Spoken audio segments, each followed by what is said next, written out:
Estoy en prisión preventiva hace 11 años. En septiembre mi papá tiene su segundo infarto.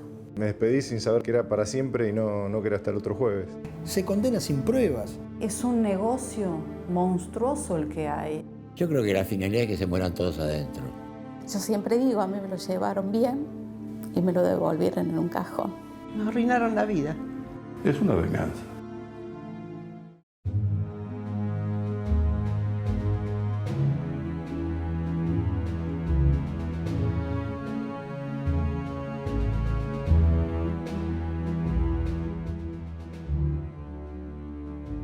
Con la llegada de la democracia en diciembre de 1983, estas tres palabras comenzaron a tomar cada vez más fuerza y no era para menos.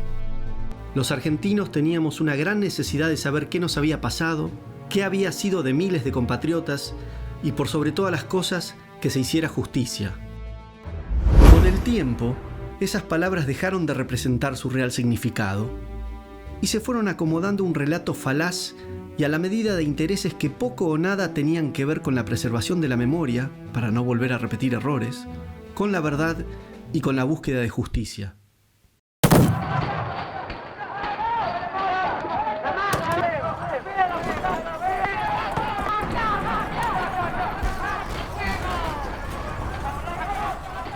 En la década del 70 vivíamos una situación en todo el hemisferio sur, Iberoamérica, África, el sudeste asiático, derivado de las consecuencias graves de las guerras mundiales que abarcaron todo el siglo XX.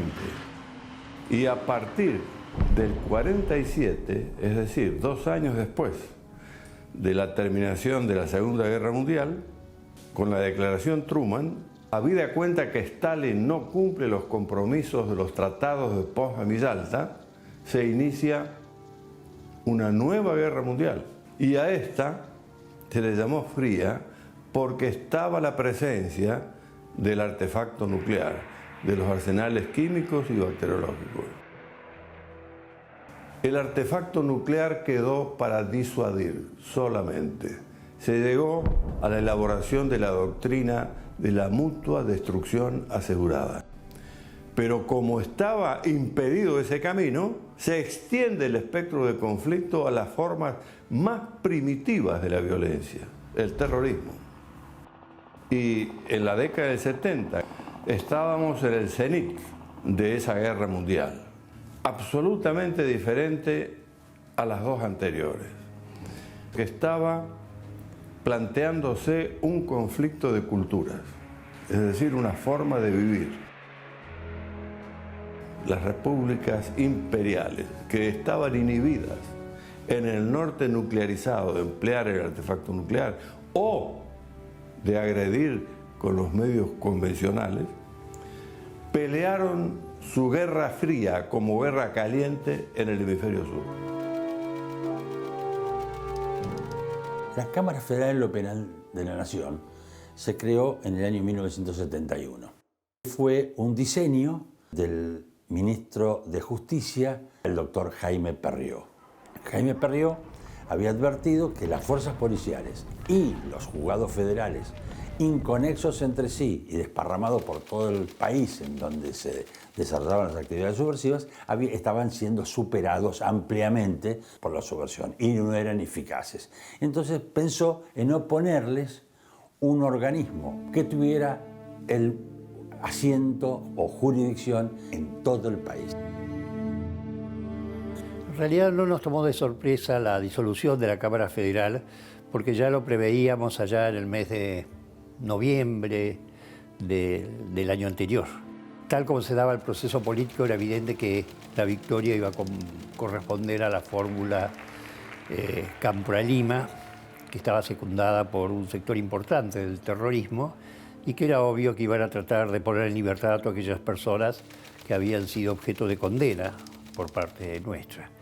Y por añadidura también se iba a disponer la disolución de la Cámara Federal, tal como ellos mismos lo habían adelantado. A partir de ese momento de la disolución de la Cámara Federal, se produce la libertad simultánea de todos los personajes de la subversión que vuelven a la calle. y produjeron un promedio en 8 años de 10.800 hechos de terrorismo. Había un promedio en algunos lapsos de 3 hechos de terrorismo diarios.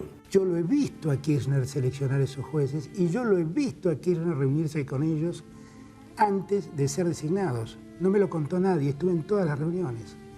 Y lo que Kirchner les decía es, ustedes están para actuar con total independencia, nunca los van a llamar de la Casa de Gobierno. Así era, ¿eh?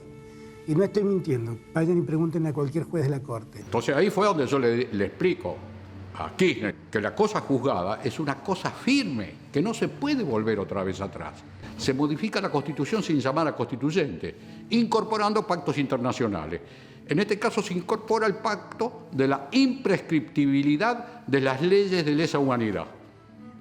Pero si esa ley, en el momento que pasaron todos estos hechos, no estaba incorporada en la Constitución, obviamente estoy poniendo la ley en forma retroactiva. Pero, o sea que la retroactividad me la aceptan cuando es perjudicial para el reo, pero no la aceptan cuando es beneficiosa para el reo.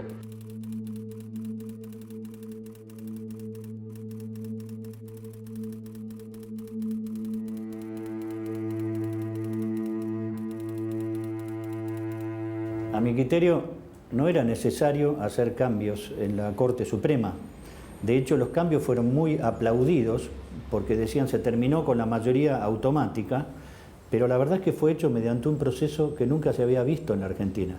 Siempre, hasta en los gobiernos de facto, se le permite o se le permitió a los ministros de la Corte renunciar o plantearle alguna disidencia frente a frente. Jamás se los presionó con llevarlos públicamente al escarnio del juicio político, como hicieron el gobierno kirchnerista a través del senador Falú,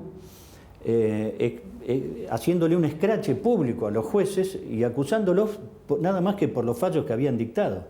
La gente los aplaudió, pero nosotros que trabajamos en la justicia federal nos dimos cuenta que era una bajada de línea completa para toda la justicia federal, en especial la justicia federal penal.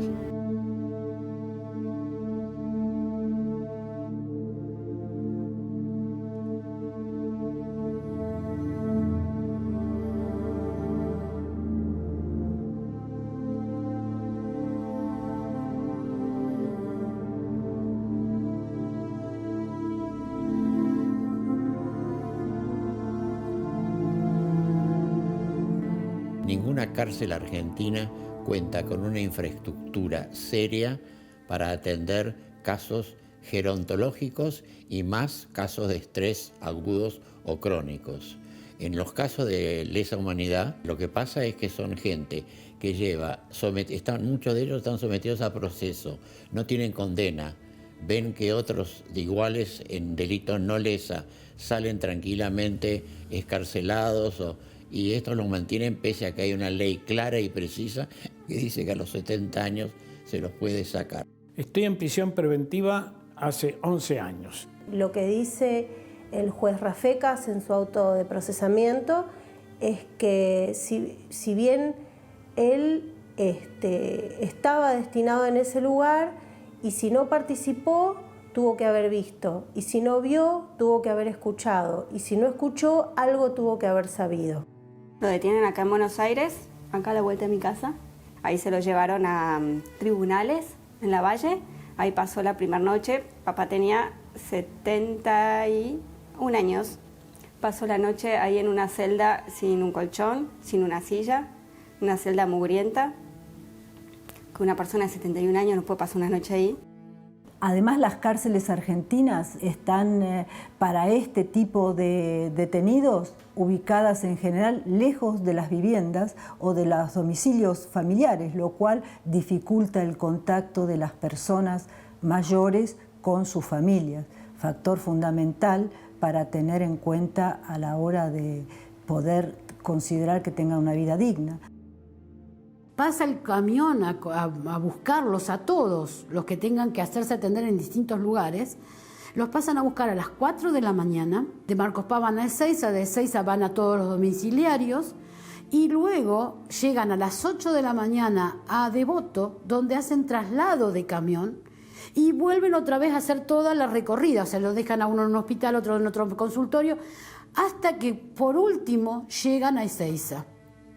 Cuando llegan a Ezeiza, desde las 4 de la mañana, que estuvieron sin agua, sin comida, sin nada, llegan a Ezeiza a las más o menos 5 de la tarde y el médico que lo tenía que haber atendido ya no está. Fueron 5 veces que lo llevaron de esa manera. Hemos sufrido agresiones por parte de las organizaciones de derechos humanos, que de derechos humanos tienen muy poco porque siempre fueron agresivos, violentos. Eso nos daba la pauta de que no estábamos ante una situación normal. Es un negocio monstruoso el que hay. La militancia en las organizaciones del peronismo revolucionario, la UES, Montoneros, FAP, Sacerdotes por el Tercer Mundo y FAL, la tradición guevarista del PRT, Ejército Revolucionario del Pueblo, y las tradiciones socialistas y comunistas. Acá hay una falla de nuestra clase política en el sentido de no haber ofrecido a los jóvenes una épica que le pusiera los ojos en la frente y les quitara los ojos de la nuca. Tenemos jóvenes que hablan como viejos, jóvenes que te hablan sobre la revolución, jóvenes que te hablan sobre las conquistas sociales y ese tipo de cuestiones, mientras tenemos otros países donde los jóvenes están hablando sobre la robótica, sobre cómo mejorar el día a día efectivo de cada país y venden menos humo.